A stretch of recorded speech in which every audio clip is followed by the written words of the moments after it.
क्या है आध्यात्म? दर्शन, चिंतन धारा, विद्या या संस्कृति की परंपरागत विरासत। आध्यात्म दर्शन यानी जीवन का शाश्वत सत्य। मानव जीवन से जुड़े शाश्वत सत्यों को जानिए और समझिए उपासक डॉक्टर सोहन राज तातेड़ से हमारे खास कार्यक्रम आत्मविज्ञान में। आत्मविज्ञान यानी सही दृष्टि, सही सोच। भाई और बहनों, मातृशक्ति को नमन। स्टूडियो में आपका हार्दिक स्वागत, अभिनंदन और सत्कार है।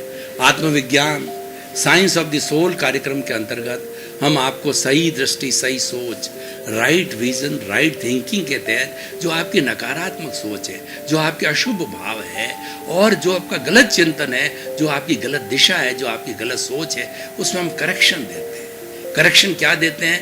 गलत सोच को सही करते हैं, मिथ्या दृष्टि को सम्यक दृष्टि देते हैं, रॉन्ग विजन को राइट विजन बनाते हैं, आपको जो है पॉजिटिव बनाते हैं, नकारात्मक को सकारात्मक बनाते हैं। और ये सारा कार्य हम अलग अलग एपिसोड्स, अलग अलग विषयों से माध्यम से करते हैं। आज हमारा बहुत सुंदर विषय से जुड़ा हुआ है, उत्पाद व द्रव्य। ये त्रिपदी है, ये ब्रह्मा विष्णु महेश है, ये सत्यम शिवम सुंदरम है।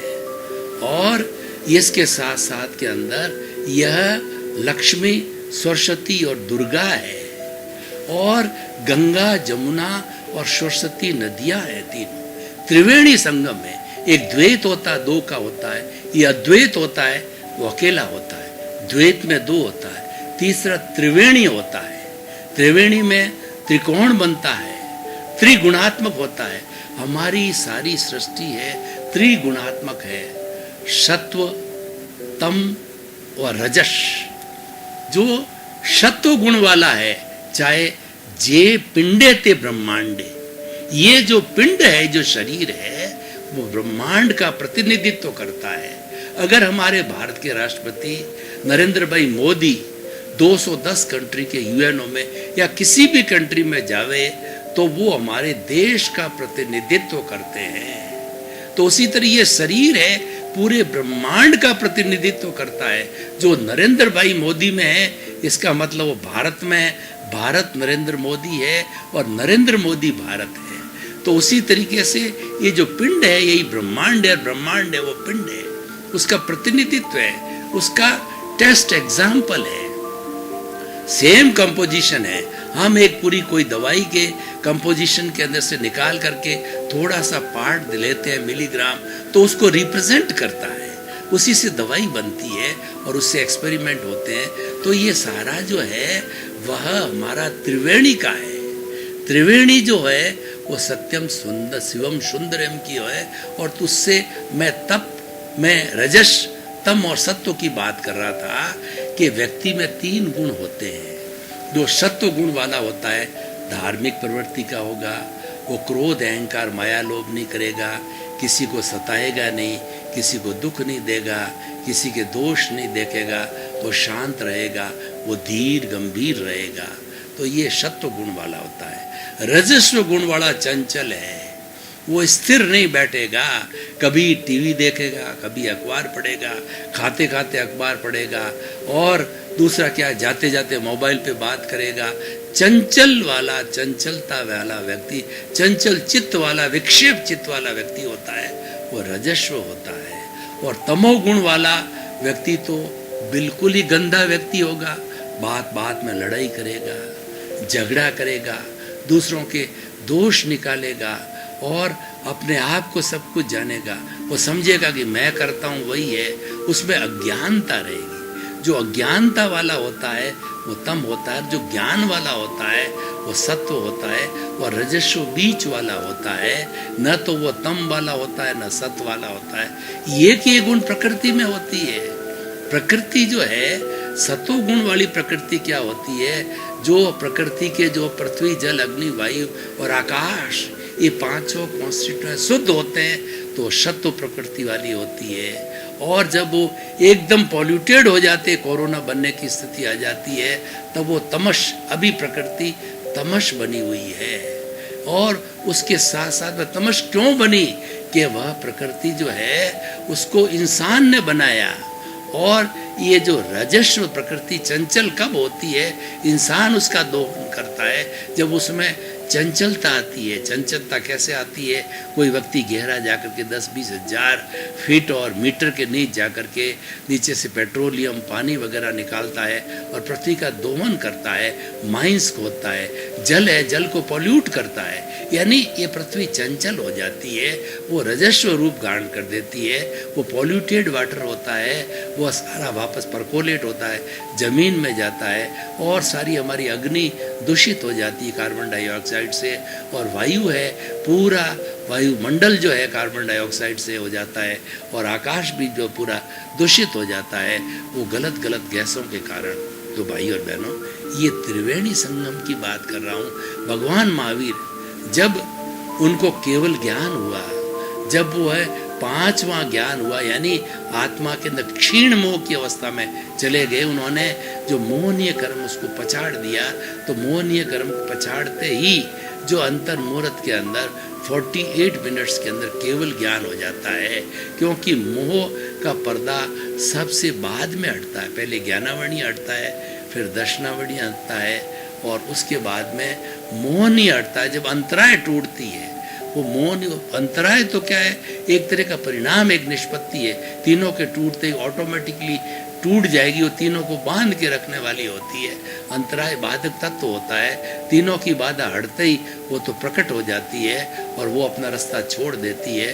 तो मोहनीय कर्म को पछाड़ने के बाद जो है वो व्यक्ति केवल ज्ञान को प्राप्त हो जाता है, ब्लिश को प्राप्त हो जाता है, और इस शरीर में ईश्वर बन जाता है, वो आप्त पुरुष बन जाता है, जो कुछ बोलता है सच सच बोलता है। और केवल ज्ञानी से वो जड़ की और चेतन की कोई भी अवस्था, भूत भविष्य की, वर्तमान की कोई अवस्था उससे छुपी नहीं रहती है। तो भाई और बहनों, हम जो भगवान ने पहला क्या प्रवचन दिया, वो तीर्थंकर बनते ही, केवल ज्ञान बनते ही, वो त्रिपदी का जो उन्होंने प्रवचन किया, वही त्रिपदी मैं आपको बताना चाहता हूँ कि उत्पाद वे द्रव्यात्मक सत। उन्होंने कहा कोई भी वस्तु हो, वस्तु का अस्तित्व कब होता है उसके बारे में बताया है कि वस्तु का अस्तित्व तब होता है कि विरोधी गुण एक साथ रहते हैं, तब अस्तित्व होता। हमारी जो सरकार का लोकसभा, राज्यसभा, विधानसभा का अस्तित्व कब है, उपयोगी कब है कि उसके अंदर विपक्ष और पक्ष है, दोनों करीब करीब 45-55 का रेशियो होना चाहिए, तब कड़ा मुकाबला होता है, तब कोई भी अनैतिक कार्य नहीं होता। और विपक्ष हो ही नहीं, 5% बेचारे विपक्षी हो तो उनकी कोई वॉइस नहीं होगी, तो जो पक्ष वाले लोग हैं वो दुराचार करेंगे, आग्रह करेंगे, अन्याय करेंगे, गदाग्रह करेंगे, क्योंकि वो पावरफुल हो जाते हैं। उनको पावर 55% की देनी चाहिए, विरोध में 45 होना चाहिए, तब कंपटीशन होता है। वो लोग कोई भी बुराई नहीं कर सकते, वो आवाज उठाएंगे, तो आवाज उठते बुराई नहीं होती है।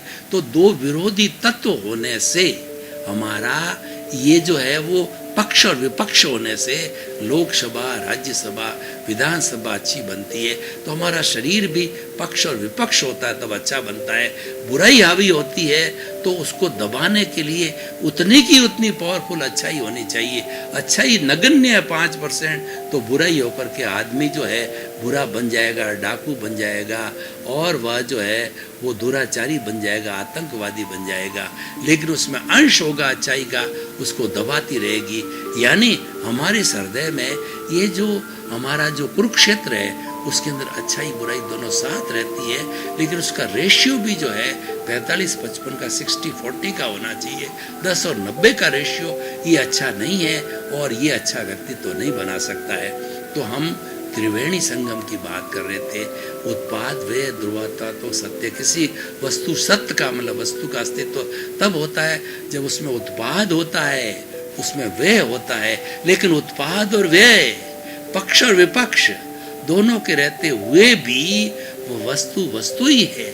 जैसे कि हमारा पक्ष और विपक्ष है, दोनों हैं, लेकिन दोनों की निष्पत्ति क्या है? विधानसभा, लोकसभा, राज्यसभा, सरकार चलती है वो जनता के द्वारा, जनता से और जनता के लिए जो सरकार होती है वो अच्छी सरकार होती है। वह जो है पक्ष और विपक्ष से अच्छी बनती है। तो उसी तरह से उत्पाद, कोई भी वस्तु, चाहे जड़ और चेतन हो, उसका अस्तित्व वह कब है? जब उत्पन्न होती है, जब वो व्यय होती है। लेकिन दोनों स्थितियों में वस्तु वस्तु ही है। मैं आपको उदाहरण देना चाहता हूँ कि कोई एक महिला है जो बैंगल्स पहनते पहनते ऊब गई, और ऊबने के बाद के अंदर वो अब सोचने लगती है कुछ चेंज आना चाहिए। तब उन बैंगल्स का क्या है कि वो एक नेकलेस बना देती है। अब देखिए कि बैंगल्स टूटी तो वो विनाश हुआ, वो व्यय हुआ, और नेकलेस बना है वो उत्पाद हुआ। वो नेकलेस उत्पन्न हुआ, उत्पन्न किससे हुआ? कि बैंगल्स के व्यय से हुआ। तो ये उत्पाद व्यय दोनों स्थिति हमारे सामने है। बैंगल्स थी पहले, और अभी वर्तमान के अंदर वो नेकलेस है। दोनों स्थितियां एक साथ की है, लेकिन दोनों स्थितियों में वो सोना है। बैंगल्स भी सोना थी और आपका नेकलेस भी सोना है। तो उसी तरह से हमारी आत्मा के अंदर कभी दर्शन होता है, कभी ज्ञान होता है, कभी ज्ञान होता है, कभी दर्शन होता है। ये दोनों उत्पाद और व्यय है। ये होने के कारण ही आत्मा है। और केवल ज्ञान होता तो वह आत्मा नहीं होती। वो तो केवल ज्ञान होने के बाद तो वह शरीर में नहीं रहती है, वो तो विशुद्ध आत्माओं के ब्लिस में चली जाती है, आनंद की स्थिति में चली। शरीरधारी नहीं होती है, बॉन्डेड नहीं होती, उसमें उत्पाद व्यय होता ही नहीं है। केवल ओनली वन। तो ओनली वन तो हमें पाना है, हमें परमात्मा तब बनेंगे ओनली वन। तो लेकिन उत्पाद व्यय है तो हम शरीरधारी होंगे, हम काम करेंगे और हम चिंतन करेंगे, और अच्छाई भी चलेगी, बुराई भी चलेगा, मतभेद भी होगा, और हम आगे बढ़ते भी जाएंगे। तो इसीलिए हम बात कर रहे थे उत्पाद और व्यय की। दोनों स्थितियों में द्रव्य है वो सोना है। ये आत्मा पे भी लागू होता है कि ज्ञान में जाने वाली आत्मा, दर्शन में जाने वाली आत्मा। और मैं ब्रॉड क्लासिफिकेशन में जाऊं तो कि एक ही आत्मा जो 84 लाख जीवा योनि में, वो आत्मा एक ही तरह की है, लेकिन उसके वर्गीकरण कितने हैं? एकेंद्रिय, द्वेंद्रिय, त्रियेंद्रिय, चतुरेंद्रिय, पंचेंद्रिय, नरक गति, तिर्यंज गति, मनुष्य गति, देव गति। और जन्मों में देखिए समूर्छन, गर्भज, अंडज, पोतज, जलचर, नभतर, नभचर और थलचर। इस तरीके से कई कई तरह के जीव है, लेकिन इसके भीतर एक ही द्रव्य तत्व है, वह अविनाशी तत्व है, वह सच्चिदानंद है। सत्य, सत्य, चित्त और आनंद इसी त्रिवेणी को बताता है। जो बात मैं उत्पाद व्यय और द्रव्य की कर रहा हूँ वो सच्चिदानंद है। सत का मतलब अविनाशी। हमारा जो भीतर प्रभु है, आत्मा है, इसका प्योर फॉर्म में अविनाशी है, और इसका जो मिक्स्ड फॉर्म है, यानी ये जो है मिश्र चेतन है, वह विनाशी अविनाशी दोनों ही है। ये द्वैत है। शरीर है वो विनाशी है, और प्योर आत्मा है अविनाशी है। दोनों मिलकर के शरीर को करते हैं, क्योंकि उत्पाद होता है, व्यय होता है, तब जाकर के शरीर बनता है। तो विनाशी अविनाशी दोनों होने से शरीर बनता है। अकेला विनाशी अविनाशी होगा तो मुक्ति के वश में चला। हमारा इसका मतलब परमात्मा है, वह अविनाशी है। और चित्त का मतलब यह है कि उसका गुण क्या है? उसका गुण है कि वह ज्ञान दर्शन वाला है। उसके अंदर उत्पाद और व्यय आ गए, वो तभी द्रव्य बढ़ेगा कि कभी ज्ञान में जाता है, कभी दर्शन में जाता है, दर्शन से ज्ञान, ज्ञान से दर्शन में जाता रहता, उत्पाद व्यय होता रहता है। तभी वो आत्मा आत्मा है। अगर अकेला ज्ञान होता, अकेला दर्शन होता, तो आत्मा का कोई अस्तित्व नहीं रहता, वो जीरो हो जाता है, अस्तित्वहीन हो जाता है। इसके लिए इसमें उत्पाद और व्यय है, उसमें ज्ञान दर्शन है। तो ये हमारा जो है वो फार्मूला, इसके ऊपर सच्चिदानंद की हम बात करते हैं, सत्य, चित्त और आनंद। अब इसका लक्षण क्या है? इसका लक्षण ये है, हर चीज़ का लक्षण होता है। जब शरीर भारी पड़ता है, बुखार आता है, तो हमें क्या होता है? शरीर में गर्मी लगती है, शरीर में शिवरिंग होती है, शरीर अकड़ जाता है, और शरीर के अंदर nothing seems to be pleasant, सुखकारी स्थिति नहीं होती है, भारी भारीपन लगता है सिर में और पूरे शरीर के अंदर। ये उसका लक्षण है। ये लक्षण बुखार के लक्षण है, तो वो दिखाई देते। कोरोना के भी अभी लक्षण 3 तरह के बताए जा रहे हैं। पहला ये है कि बुखार आ जाता है, दूसरा जो ये है कि हमारा गला है वो चोक हो जाता है, ऐसे लग रहा है कि गला किसी ने पकड़ लिया। और तीसरा है खांसी आनी चालू हो जाती है। ये तीनों जब मिलते हैं तब पॉजिटिव आता है, तब कोरोना आता है। तो भाइयों और बहनों, हम बात कर रहे थे त्रिपदी की, उत्पाद और द्रव्य की। तो हम इस ओपन टू द ऑडियंस करते हैं इसको कि उत्पाद और व्यय और द्रव्य, इन तीनों को समझने से व्यक्ति को क्या फायदा है। हम इतनी बात क्यों कह रहे हैं? हम इसीलिए कह रहे हैं कि इसके बिना कोई वस्तु का अस्तित्व है ही नहीं।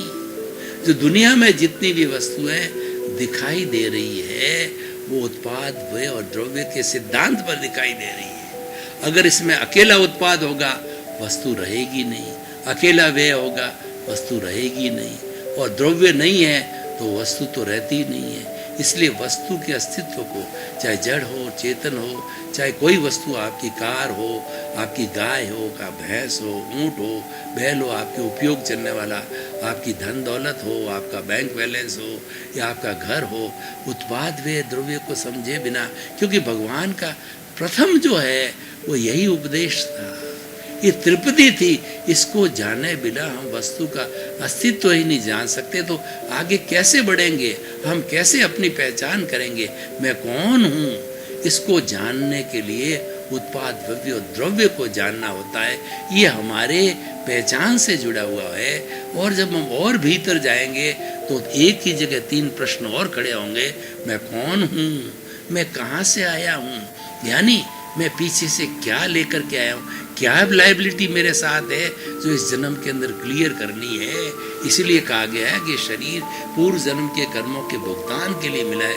कौन सा भुगतान? जो लायबिलिटी हम पीछे से लेकर के आए हैं, जो हम पीछे से लेके आ रहे हैं उसके अनुरूप होता रहेगा, उसके अनुरूप उदय भाव प्रारब्ध के अनुसार हमें भुगतना। वो हमारे हाथ में नहीं है, हम स्वतंत्र नहीं है, वो तो एक परिणाम है। परिणाम कैसे? मैं आपको एक बहुत सटीक उदाहरण देना चाहता हूँ कि हम सभी किसी न किसी परीक्षा से गुजरे हैं। IAS IPS के एग्जामिनेशन की परीक्षा 3 घंटे का पेपर होता है। तो उसी तरीके से हमारा पूर्व जन्म समझ लीजिए, पूरा जीवन है, उसको अगर मैं रूपक के रूप में बताऊं तो 3 घंटे का वो पेपर है।